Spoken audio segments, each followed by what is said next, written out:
आषाढी एकादशी निमित्त आज उपवासाचा एकदम आणि झटपट होईल असं काय बनवते.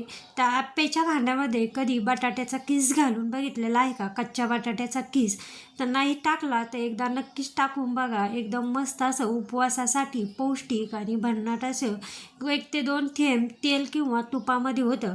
आता काय केलं आहे मी, बटाट्याचे सालं काढलेले आणि ते पाण्यामध्ये ठेवलेले. आता याच पाण्यामध्ये ना बटाटे किसून घ्यायचे. आता बटाट्याचा किस बनवताना सुद्धा पाण्यातच पाणी बदललं आणि पाण्यातच बटाट्याचे किसून घेतलेले. आता हा बटाट्याचा जो किस आहे ना तो मी 2 ते 3 पाण्याने चांगला धुवून घेतलेला आहे. पाणी एकदम स्वच्छ असं निघायला लागलेलं आहे. आता ह्यो बटाट्याचा किस ना मी चाळणीमध्ये किंवा किसणी आहे ना त्याच्यावर पाणी निथळण्यासाठी ठेवलेलं आहे. आता याच्यात एक छोटी वाटी, आता आपल्याला किती बनवायचं त्यानुसार ही सगळी क्वांटिटी घेतलेली आहे बटाट्याची.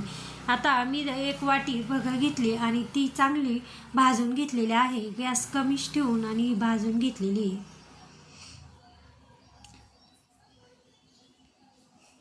थोडीशी भाजायची, जास्त भाजलेली नाही आहे, फक्त थोडीशी अगदी भाजलेली आहे. आता त्याच्यातच मी साबुदाणा, त्याच वाटीने साबुदाणा तसं म्हणजे वेगळा भाजला तर तो पटकन दळला जातो. पण मी काय केलं, एकाच वेळेस दोन्ही भाजलं मग ते दळायला थोडंसं म्हणजे अवघड गेलं. म्हणून मग साबुदाणा पटकन दळला गेला नाही, म्हणून वेगवेगळं भाजायचं. साबुदाणा वेगळा भाजला की तो पटकन असा मिक्सरच्या भांड्यातून निघतो. आता या दोन्ही याचं आहे ना मी पीठ काढून घेतलं. आता एका मोठ्या भांड्यात म्हणजे या मोठ्या भांड्यामध्ये काढून घेतलेलं आहे पीठ. आता एक वाटण बनवायचं आहे. थोडासा आल्याचा तुकडा, आता उपवासाला आलं चालतं की नाही चालतं, पण आता उपवासाला कुणी आलं खातं किंवा कुणी नाही खात, नसेल खात तर फक्त मिरच्या अशा थोड्याशा दळून त्याचा ठ्याचा बनवलेला आहे. आता मी इथं आल्याने असं चटपटपणा येतो छान. आता हा जो ठ्याचा केलेला आहे ना तो मी 1 चमचा ठ्याचा याच्यामध्ये टाकलेला आहे.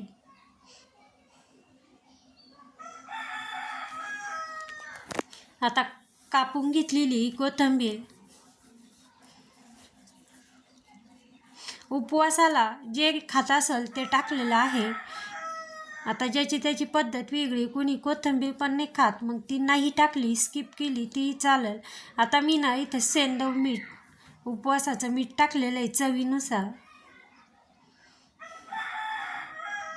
आता याच्यात 2 ते 3 चमचे दही टाकलेलं आहे. दही थोडंसं आंबट होतं म्हणून मी थोडं 2 ते 3 चमचे असं दही टाकलेलं आहे.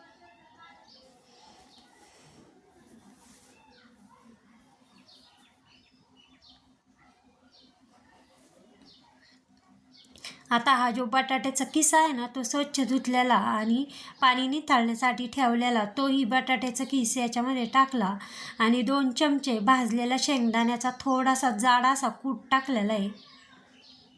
आता या बटाट्यात जेवढं हे मिक्स होईल ना तेवढं मी हे बटाटे यात पाणी न टाकता आधी हे बटाट्यातच मिक्स केलेलं आहे. आणि आता एकदम थोडंसं, कारण हे पीठ ठेवताना घट्टच ठेवायचं आहे, आप्पे बनवायचे आहे आपल्याला म्हणून ते घट्टच ठेवलेलं आहे. आता हे 10 ते 20 मिनटं ना भिजण्यासाठी ठेवलेलं आहे. कारण याच्यामध्ये सोडा इनो काही न टाकायचं आहे. आता याच्यात ना मी तेच भांडं घेतलेलं आहे. याच्यात उपवासाचा सगळा मसाला काढला होता. तेच भांडं घेतलं, शेंगदाणे घेतले, 2 ते 3 मिरच्या घेतल्या, थोडंसं दही घेतलं, चवीनुसार याच्यामध्ये मीठ आणि साखर टाकलेली आहे. आता उपवासाचा आहे म्हणून याच्यात बाकी काही चालत नाही. आता हे पाणी टाकून थोडंसं पातळ असं हे वाटून घेतलेलं आहे. आता तडका बनवायचा आहे. तडका बनवायला मी 2 चमचे तूप तापवून घेतलं आणि त्याच्यात कापलेली थोडीशी कोथिंबीर, फक्त एवढाच तडका दिलेला आहे. कारण याने दिसती चटणी छान आणि चवीलाही छान लागते.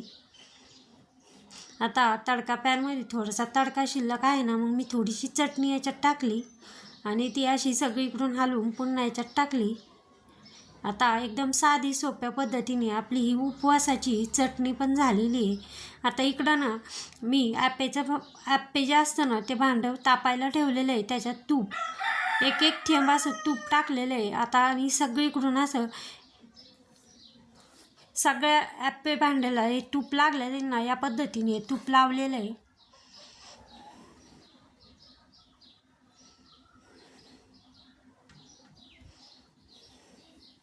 आता काही याच्यात गेलं कमी जास्त झालं, मग ते भांडं जे आहे ना ते असं सगळीकडून असं हलवून घेतलं म्हणजे सगळ्या याला ते तूप लागलेलं आहे.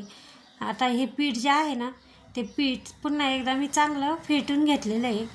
आणि पातळ अजिबात केलेलं नाही आहे. पातळ केलं तर ॲप्पे चिटकतील भांड्याला, अजिबातही पातळ केलेलं नाही. या पद्धतीनं असं घट्ट ठेवलेलं आहे. आणि थोडं थोडं जेवढं आपेच्या भांड्यात बसेल ना तेवढं याच्यात टाकलेलं आहे.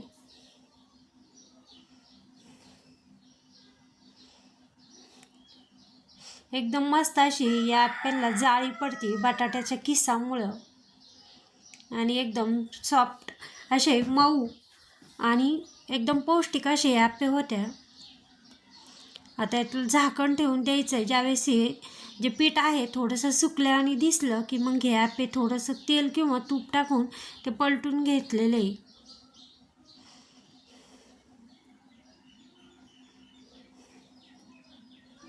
हा बघा. आणि एकदम मस्त असे ॲप्पे झालेले उपवासाचे, एकदम झटपट.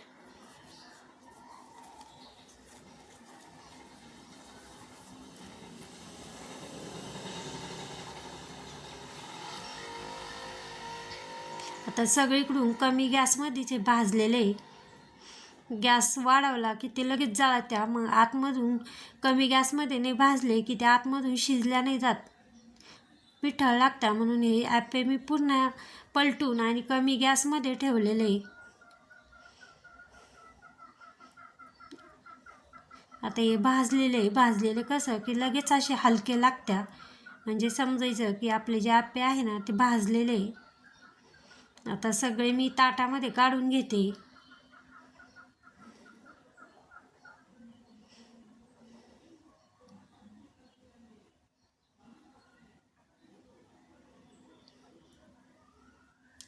आता ताटामध्ये चटणी आणि आप्पे घेतलेले आणि एकदम मस्त असे आपले हे आप्पे बनून झालेले.